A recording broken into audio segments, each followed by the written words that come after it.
Good morning बच्चों। हमने सांख्यिकी में पिछले वीडियो में सांख्यिकी के मापन के स्तर पढ़े थे। सांख्यिकी के मापन के 4 स्तरों पर चर्चा की थी। शाब्दिक स्तर या मापनी, क्रमिक स्तर या मापनी, अंतराल स्तर और अनुपात स्तर। आज की इस वीडियो में हम मापनीकरण विधियों के ऊपर चर्चा करेंगे, स्केलिंग मेथड्स पे चर्चा करेंगे। मनोविज्ञान में मापनी विधियों का प्रयोग मनोभौतिकी समस्याओं का अध्ययन करने के लिए किया जाता है। इन विधियों की सहायता से मनोभौतिकी की 4 प्रमुख समस्याएं हैं। समान मध्यांतर, दूसरी है समान समानुपात, तीसरी है श्रेणी निर्धारण और चौथी है उद्दीपक मूल्यांकन। इन सभी 4 समस्याओं का अध्ययन इन विधियों के माध्यम से किया जाता है। इन विधियों की सहायता से मानसिक प्रक्रमों या व्यवहारों की विशेषताओं का मापन आसानी से हो जाता है। उसके बाद है मापन विधियों का वर्गीकरण। मनोवैज्ञानिक प्रक्रमों एवं व्यवहार की विशेषताओं के मापने के लिए विद्वानों ने कई प्रकार की मापनी विधियों को विकसित किया। इन मापनी विधियों को 2 भागों में बांटा गया है। फर्स्ट है कोटि सूचक मापनियां और दूसरी है सम अंतर एवं समानुपात मापनियां। फर्स्ट है कोटि सूचक मापनियां। कोटि सूचक मापनियां किसी भी मनोवैज्ञानिक विशेषताओं या व्यवहारों की मात्रा को श्रेणियों के क्रम से करती है। जैसे किसी भी कक्षा के विद्यार्थी कक्षा में पढ़ने में कोई एक बच्चा फर्स्ट आता है तो पढ़ने में उसको प्रथम रैंक, दूसरे को द्वितीय रैंक और तीसरे को तृतीय रैंक दे दी जाती है। इन मापनियों में मात्रात्मक कथन को हम कैक है की तुलना में इस तरह भी कह सकते हैं कि कैक है की तुलना में कम चतुर और ख गै से कम या गै घ से कम, इस तरह भी हम कर सकते हैं। इसी प्रकार की विधियों में युग्मित तुलना विधि, कोटि निर्धारण विधि, उद्दीपक मूल्यांकन विधि तथा क्रमिक वर्गों की विधि भी मुख्य है। सम अंतर एवं समानुपात मापनियों से उद्दीपक विमाओं का कोटि स्तर ही नहीं बल्कि उनके मध्य के बीच के अंतराल की मात्रा भी ज्ञात हो जाती है। ये मापनियां किसी स्थिर इकाई के आधार पर निर्मित होती हैं तथा इनसे प्राप्त परिणामों पर गणित की सभी संक्रियाएं की जा सकती है। सबसे पहले हम ले रहे हैं युग्मित तुलना विधि। इस विधि का सबसे पहले प्रयोग 1894 में कौन ने किया। उसके बाद सन 1927 में थ्रस्टर ने इसे उपयोग में लिया। इस विधि के अंतर्गत सभी उद्दीपक परियोजक के सामने इस तरह रखे जाते हैं कि उनके अधिकतम पेयर बन सके। इस विधि की एक मौलिक विशेषता यह है कि सभी उद्दीपक अन्य समस्त उद्दीपकों के साथ जोड़े के रूप में पेश किए जाते हैं।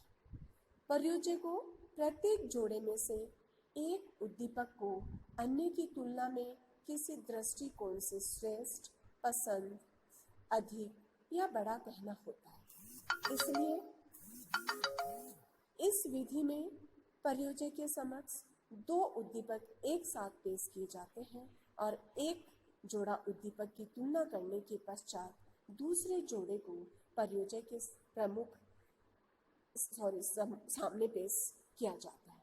इस विधि की महत्वपूर्ण विशेषता यह है कि सभी उद्दीपक एक ही स्वभाव के होते हैं। जैसे रंगों को उनकी पसंदगी की दृष्टि से, विद्यालय विषयों को रुचि की दृष्टि से व्यवसाय को उपयोगिता की दृष्टि से चयन किया जाता है।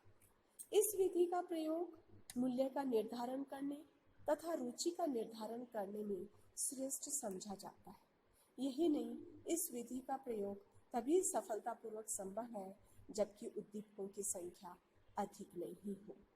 इस विधि में प्रत्येक बार 2 उद्दीपक प्रस्तुत किए जाते हैं तथा प्रयोज्य दोनों की तुलना कर यह बताता है कि किसी विशेष दृष्टिकोण से उसने ये पसंद किया है। उसके बाद नेक्स्ट आता है कोटि अंतर विधि। विभिन्न विषयों के प्रमुख व्यक्तियों का निर्धारण करने में इस विधि का सबसे पहले प्रयोग कैटिल ने 1902 में किया। उसके बाद स्पीयरमैन ने 1904 में व्यवहार कर यह संबंध भापने में रैंक डिफरेंस सहसंबंध का प्रयोग किया।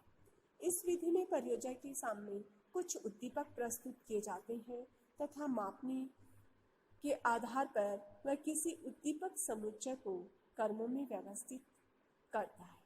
इस विधि में जितने उद्दीपक होते हैं उतना ही रैंक बनती है, क्योंकि परियोजना एक उद्दीपक को एक ही रैंक प्रदान करता है। क्रम सूचक कोटि में प्रथम स्थान सबसे अधिक पसंद करने वाले उद्दीपक को और अंतिम स्थान सबसे कम पसंद करने वाले उद्दीपक को तथा ऐसे ही अन्य क्रम प्रदान किए जाते हैं। क्रमों का अधिक शुद्ध एवं निश्चित मान ज्ञात करने के लिए क्रम निर्धारण एक ही व्यक्ति द्वारा बार बार या कई व्यक्तियों द्वारा किया जाता है। इस विधि की प्रक्रिया को हम ऐसे समझ सकते हैं जैसे हमारे सामने 5 पहाड़ी शहरों के नाम हैं तथा हम ये जानना चाहते हैं कि रमणीकता की दृष्टिकोण से इन शहरों की कौन कौन सी कोटियां हैं, कौन कौन सी रैंक है। इसके लिए हम 5 व्यक्तियों से रैंक का निर्धारण करा लेते हैं और प्रत्येक व्यक्ति सबसे अधिक रमणीक स्थान को 1 रैंक तथा इसी तरह सबसे कम रमणीक स्थान को 5वीं रैंक प्रदान करता है। युग्म तुलना विधि की तरह औसत कोटि को C प्राप्तांक या C उपलब्धि में परिवर्तन किया जा सकता है। रैंक को C प्राप्तांक में परिवर्तन करने के लिए हम सूत्र यूज कर सकते हैं n माइनस रैंक। यहाँ n है वो 5 है। इन सभी उपलब्धियों को अनुपातों में परिवर्तन करके Z उपलब्धि में रूपांतरित किया जाता है C। उसके बाद नेक्स्ट मेथड आती है उद्दीपक मूल्यांकन विधि। उद्दीपक मूल्यांकन विधि का सबसे पहले प्रयोग गाल्टन ने 1863 में किया था। उन्होंने प्रतिमाओं की स्पष्टता मापने का प्रयास किया। इसके बाद 1895 में मेजर ने रंगों का अनुभवात्मक मूल्य निर्धारण करने में तथा 1941 में लोनियर ने अनुभवात्मक निर्णय करने में इस विधि का प्रयोग किया। आज इस विधि का व्यापकता से प्रयोग मनोवैज्ञानिकों द्वारा किया जाता है। इस विधि में कई उद्दीपकों का चुनाव कर लिया जाता है तथा प्रत्येक बार उनमें से एक ही उद्दीपक परियोजना के समक्ष दिया जाता है। इनमें किसी प्रकार का मानक उद्दीपक न होकर एकाकी उद्दीपक को रखा जाता है। यह विधि लिकट मापनी विधि के समान ही है। इसमें मान को व्यक्त करने के लिए हम इस तरह संख्या का प्रयोग कर सकते हैं जैसे 2, 3, 5, 7 या 9 वर्गों का प्रयोग किया जाता है।